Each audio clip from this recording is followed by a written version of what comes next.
டெல்லி உள்ளிட்ட வட இந்திய மாநிலங்களில் நில அதிர்வு காணப்பட்டதால் பொதுமக்கள் அச்சத்தில் ஓட்டம் பிடித்தனர். இந்தியாவை ஒட்டிய அண்மை நாடான நேபாளத்தில் சனியன்று பகல் 11:41 மணிக்கு பயங்கர நிலநடுக்கம் ஏற்பட்டது. நிலநடுக்கத்தின் அளவு ரிக்டர் அளவுகோலில் 7.9 பதிவானதாக அமெரிக்க நில அமைப்பியல் ஆய்வு மையம் தெரிவித்துள்ளது. நேபாளத்தின் லம்ஜுங் நகரின் அருகே மையம் கொண்டிருந்த இந்த நிலநடுக்கத்தால் தலைநகர் காட்மண்டுவில் பல கட்டடங்கள் இடிந்து விழுந்தன. உயிரிழப்புகள் குறித்த துல்லியமான தகவல்கள் வரவில்லை. இந்த பயங்கர நிலநடுக்கத்தால் வட இந்தியாவிலும் கடும் அதிர்வுகள் காணப்பட்டதாக டெல்லியில் உள்ள இந்திய வானிலை ஆராய்ச்சி மையம் தெரிவித்தது. டெல்லி, உத்தரப்பிரதேசம், மத்திய பிரதேசம், பீகார், ராஜஸ்தான், ஹரியானா, பஞ்சாப், மேற்குவங்கம் உள்ளிட்ட மாநிலங்களிலும் நிலநடுக்கத்தின் அதிர்வு காணப்பட்டது. இதனால் வட இந்தியா முழுவதும் மக்கள் தங்கள் வீடுகளில் இருந்தும் அலுவலகங்களில் இருந்தும் பொதுமக்கள் சாலைக்கு பதற்றத்துடன் ஓடினர். டெல்லி மற்றும் அதன் புறநகர்களில் கிட்டத்தட்ட 1 நிமிடத்துக்கு கட்டடங்கள் ஆடின. இதனால் மக்கள் பீதியுடன் கட்டடங்களில் இருந்து ஓட்டம் பிடித்தனர். ஆனாலும் வட இந்தியாவில் நிலநடுக்க பாதிப்பு குறித்த தகவல்கள் எதுவும் வரவில்லை. நிலநடுக்கம் ஏற்பட்டதாக தகவல் பரவியதுடன் டெல்லி மெட்ரோ ரயில் சேவை நிறுத்தப்பட்டது. வட இந்தியாவில் நிலநடுக்க பாதிப்பு குறித்த தகவல்கள் எதுவும் வரவில்லை. டெல்லி உள்ளிட்ட வட இந்திய மாநிலங்களில் நிலநடுக்கம் ஏற்பட்டு அரை மணி நேரத்துக்கு பிறகு 2வது முறையாகவும் அதிர்வுகள் உணரப்பட்டதாக கூறப்பட்டது. டெல்லியில் கடும் நில அதிர்வு ஏற்பட்டதால் மெட்ரோ ரயில் போக்குவரத்தும் சிறிது நேரத்துக்கு பாதிக்கப்பட்டது. நிலநடுக்கம் ஏற்பட்ட பகுதிகளில் மொபைல் போன் சேவை உள்ளிட்ட தொலைத்தொடர்பு சேவைகள் துண்டிக்கப்பட்டன.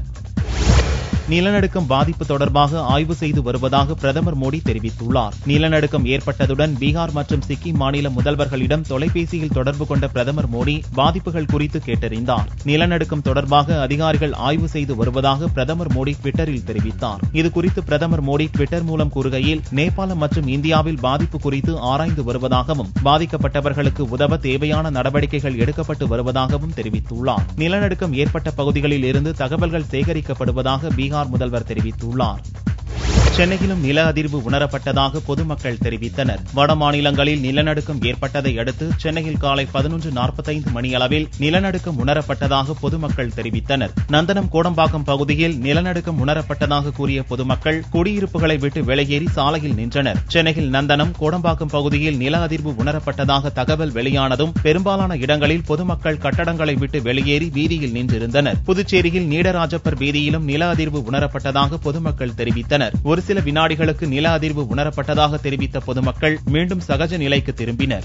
மேற்குவங்க உள்ளாட்சி தேர்தலில் ஆளும் திரிணாமுல் காங்கிரஸ் பிரமுகர் சுட்டுக் கொல்லப்பட்டார். தெற்கு மற்றும் வடக்கு வங்கத்தில் உள்ள 2 மாநகராட்சி, 89 நகராட்சிகளில் சனியன்று தேர்தல் நடந்தது. காலை 7 மணிக்கு துவங்கிய ஓட்டுப்பதிவு விறுவிறுப்பான முறையில் நடந்தது. இந்நிலையில் பர்த்மான் மாவட்டம் கட்வா பேருந்து நிலையம் அருகே உள்ள ஓட்டுச்சாவடியில் 33 வயது நிரம்பிய இந்திரஜித் சிங் என்ற திரிணாமுல் காங்கிரஸ் பிரமுகர் சுட்டுக் கொல்லப்பட்டார். ஓட்டுச்சாவடியை கைப்பற்ற நடந்த முயற்சியை தடுக்க முயன்றபோது இந்திரஜித் சிங்கை பயங்கர ரவுடி சுட்டுக் கொன்றதாக திரிணாமுல் காங்கிரஸ் கட்சி குற்றம் சாட்டியது. பல்வேறு இடங்களில் குண்டுவீச்சு சம்பவங்களும் நடந்தன. 24 வடக்கு பர்கானா மாவட்டம் வடக்கு டம்டம் நகராட்சியிலும் துப்பாக்கிச்சூடு சம்பவங்கள் நடந்தன. மசரத் ஆலம் கைதை கண்டித்து காஷ்மீரில் முழு போராட்டம் நடந்தது. பிரிவினைவாத தலைவர்கள் விடுத்துள்ள முழு போராட்டத்தால் ஸ்ரீநகரில் கடைகள் அடைக்கப்பட்டிருந்தன. வாகன போக்குவரத்து இன்றி சாலைகள் வெறிச்சோடி காணப்பட்டன. பொதுமக்களின் இயல்பு வாழ்க்கை பாதிக்கப்பட்டுள்ள நிலையில் அசம்பாவிதங்களை தவிர்க்க பாதுகாப்பு பலப்படுத்தப்பட்டுள்ளது. இலங்கை அரசால் விடுவிக்கப்பட்ட 12 படகுகளை மீட்புக் குழுவினர் மீட்டு வந்துள்ளனர். கடந்த ஆண்டு எல்லை தாண்டி மீன்பிடித்ததாக கூறி தமிழக மீனவர்களின் 87 படகுகளை இலங்கை கடற்படை பறிமுதல் செய்தது. நல்லெண்ண அடிப்படையில் அதிபர் சிறிசேனா படகுகளை விடுவிக்க உத்தரவிட்டார். இவற்றை மீட்க இலங்கை சென்ற மீட்புக் குழுவினர் 12 படகுகளை மீட்டு ராமேஸ்வரம் திரும்பினர். எஞ்சியுள்ள படகுகளை மீட்க துரித நடவடிக்கை வேண்டும் என்றும் பழுதான படகுகளை சீரமைக்க நிவாரணம் வேண்டும் என்றும் மீனவர்கள் கோரியுள்ளனர். தமிழகத்தில் 6 மாவட்டங்களில் கனமழை பெய்யும் என்று வானிலை ஆய்வு மையம் தெரிவித்துள்ளது. தமிழகம் மற்றும் புதுச்சேரியில் வெப்பச்சலனம் காரணமாக மழை பெய்ய வாய்ப்புள்ளதாக சென்னை ஆய்வு மையம் தெரிவித்துள்ளது. வெப்பச்சலனம் தொடர்வதால் அடுத்த 24 மணி நேரத்துக்கு தமிழகத்தில் தருமபுரி, சேலம், திருவண்ணாமலை, விழுப்புரம், பெரம்பலூர், நாமக்கல் உள்ளிட்ட இடங்களில் கனமழை பெய்யும் என்று வானிலை ஆய்வு மையம் தெரிவித்துள்ளது. பயிர்க்கடனை தள்ளுபடி செய்யக்கோரி வரும் 15ஆம் தேதி ஆர்ப்பாட்டம் நடத்த உள்ளதாக பாமக அறிவித்துள்ளது. கட்சித் தலைவர் ராமதாஸ் வெளியிட்ட அறிக்கையில் தமிழக வரலாற்றில் இல்லாத அளவுக்கு 32 மாவட்டங்களிலும் கடும் வறட்சி நிலவுவதாகவும் தொடர்ந்து 4வது ஆண்டாக வறட்சி ஏற்பட்டுள்ள போதும் அரசு கண்டுகொள்ளவில்லை என்றும் தெரிவித்துள்ளார். அனைவருக்கும் உரிய இழப்பீடு, பயிர்க்கடன் தள்ளுபடி உள்ளிட்ட கோரிக்கைகளை முன்வைத்து தமிழகத்தில் வரும் மே 15ஆம் தேதி ஆர்ப்பாட்டம் நடத்த உள்ளதாக ராமதாஸ் அறிவித்துள்ளார். பொறியியல் படிப்புகளுக்கான விண்ணப்ப விநியோகம் மே 6ஆம் தேதி துவங்குகிறது. தமிழகத்தில் +2 தேர்வு முடிவுகள் மே 7ஆம் தேதி வெளியாகிறது. பொறியியல் படிப்புகளுக்கான விண்ணப்ப விநியோகம் மே 6ஆம் தேதி சென்னையில் 4 இடங்கள் உட்பட தமிழகம் முழுவதும் 60 இடங்களில் விநியோகம் செய்யப்படுகிறது. மே 29ஆம் தேதி வரை விண்ணப்பங்களை பூர்த்தி வழங்கலாம். 2,40,000 விண்ணப்பங்கள் தயார் நிலையில் உள்ளன. இந்த ஆண்டு திருநங்கையருக்கான பாலினம் விண்ணப்பத்தில் குறிப்பிடப்பட்டுள்ளதாக அண்ணா பல்கலைக்கழகம் தெரிவித்துள்ளது. புதுச்சேரியில் அரசு பொருட்காட்சி மற்றும் விற்பனை மேளாவை முதல்வர் ரங்கசாமி துவக்கி வைத்தார். பிற்படுத்தப்பட்டோர் மற்றும் சிறுபான்மையினர் மேம்பாட்டுக் கழகம் சார்பில் புதுச்சேரி அண்ணா திடலில் பொருட்காட்சி மற்றும் விற்பனை மேளா ஏற்பாடு செய்யப்பட்டுள்ளது. பொருட்காட்சியை முதல்வர் ரங்கசாமி துவக்கி வைத்தார். மே 24ஆம் தேதி வரை நடக்கும் இந்த பொருட்காட்சியில் குழந்தைகளுக்கான பொருட்கள், விளையாட்டுக் கூடங்கள், வீட்டு உபயோகப் பொருட்கள், கல்வி உபகரணங்கள், அழகு சாதன பொருட்கள், வெளிமாநில பொருட்கள் உட்பட 60 விற்பனை கூடங்கள் அமைக்கப்பட்டுள்ளன.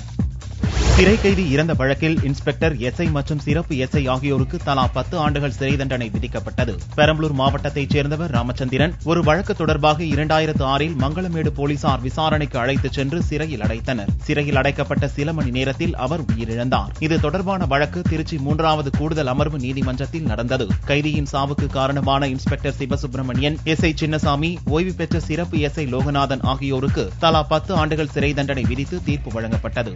நகை பாலிஷ் போடுவதாக கூறி 12 சவரன் தங்க நகைகளை திருடிய மர்ம வாலிபர்களை போலீசார் தேடி வருகின்றனர். வேலூர் மாவட்டம் அரக்கோணம் கையனூர் அருகே உள்ள ஜோதிபுரத்தைச் சேர்ந்த தபால் நிலைய ஊழியர் மாரிமுத்துவின் மனைவி சுமதி மற்றும் தங்கை மேகலா ஆகியோர் வீட்டில் தனியாக இருந்தனர். அப்போது 2 வாலிபர்கள் நகைகளுக்கு பாலிஷ் போடுவதாக வந்தனர். பின்னர் மயக்கப்பொடி புகையை வீடு முழுவதும் தூவிவிட்டு 2 பேரிடமும் இருந்து 12 சவரன் தங்க நகைகளை திருடிச் சென்றனர். இதுகுறித்து அரக்கோணம் நகர போலீசார் விசாரணை நடத்தி வருகின்றனர்.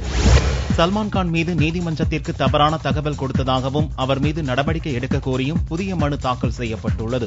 பாலிவுட் நடிகரான சல்மான்கான் உடல்நிலையை காரணம் காட்டி நீதிமன்றத்தில் ஆஜராக விலக்கு கோரி மனு தாக்கல் செய்திருந்தார். இந்நிலையில் அதே நாளில் அவர் காஷ்மீரில் படப்பிடிப்பில் இருந்ததாக கூறி ஓய்வு பெற்ற வனத்துறை அதிகாரி லலித் போடா என்பவர் ஜோத்பூர் நீதிமன்றத்தில் மனு தாக்கல் செய்துள்ளார். நீதிமன்றத்திற்கு தவறான தகவல் தந்த சல்மான் மீது கடும் நடவடிக்கை எடுக்க அவர் கோரியுள்ளார். வழக்கை விசாரித்த மேஜிஸ்ட்ரேட் அனுபமா வழக்கு விசாரணையை 29ஆம் தேதிக்கு ஒத்திவைத்தார். வாலிபரை ஏமாற்றி திருமணம் செய்ய முயன்ற நடிகை அல்போன்சா தலைமறைவாகியுள்ளார். இளம்பெண்ணின் கணவரை ஏமாற்றி நடிகை அல்போன்சா தன்னிடம் வைத்துக் கொண்டதாக சென்னை போலீஸ் கமிஷனர் அலுவலகத்தில் பாதிக்கப்பட்ட பெண் புகார் செய்திருந்தார். இதையடுத்து அல்போன்சாவிடம் விசாரணை நடத்த போலீசார் முயன்றனர். ஆனால் அவர் எங்கிருக்கிறார் என்று தெரியாமல் போலீசார் திணறி வருகின்றனர். அவரது வீடு பூட்டி இருப்பதாலும் மொபைல் தொடர்பு எல்லைக்கு அப்பால் சென்று விட்டதாலும் தீவிர தேடுதலில் போலீசார் ஈடுபட்டுள்ளனர்.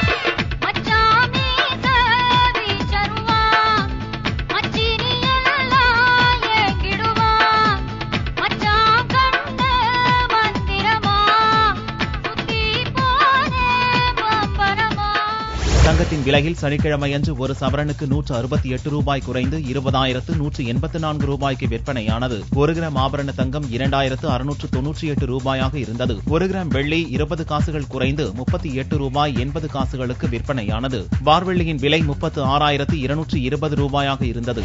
விடிய விடிய நடித்துவிட்டு அதிகாலை 5 மணிக்கு மீண்டும் நடிக்க வரும் அளவுக்கு நடிகர் சிம்பு சுறுசுறுப்பாகிவிட்டார். நீண்ட காலமாக படம் எதுவும் வெளிவராத நிலையில் அடுத்தடுத்த படப்பிடிப்புகளில் சிம்பு பிஸியாகிவிட்டார். இது நம்ம ஆளு வாலுவை தொடர்ந்து கௌதம் மேனன் இயக்கத்தில் அச்சம் என்பது மடமையடா படத்தில் சிம்பு நடித்து வருகிறார். அஜித்தின் என்னை அறிந்தால் படத்திற்காக தனது படப்பிடிப்பு தேதிகளை விட்டுக் கொடுத்த சிம்பு அச்சம் என்பது மடமையடா படத்தில் விடிய விடிய நடித்து வருகிறாராம். தனது தண்டனக்கா வசனத்தை பயன்படுத்தி உருவாக்கியுள்ள பாடலுக்கு தடை விதிக்க வேண்டும், 1 கோடி ரூபாய் இழப்பீடு வழங்க வேண்டும் என்று கோரி இயக்குநர் டி ராஜேந்தர் வழக்கு தொடர்ந்துள்ளார். ஜெயம் ரவி, ஹன்சிகா நடிப்பில் உருவாகியுள்ள ரோமியோ ஜூலியட் படத்திற்கு இப்பாடலை இமான் இசையமைக்க அனிருத் பாடியுள்ளார். இது விளம்பர நோக்கத்துடன் உருவாக்கப்பட்டுள்ளதாகவும் இடையில் தனது வசன உச்சரிப்பை பயன்படுத்தி உள்ளதாகவும் டி ராஜேந்தர் சென்னை உயர்நீதிமன்றத்தில் வழக்கு தொடர்ந்துள்ளார். விரைவில் இவ்வழக்கு விசாரணைக்கு வரவுள்ளது.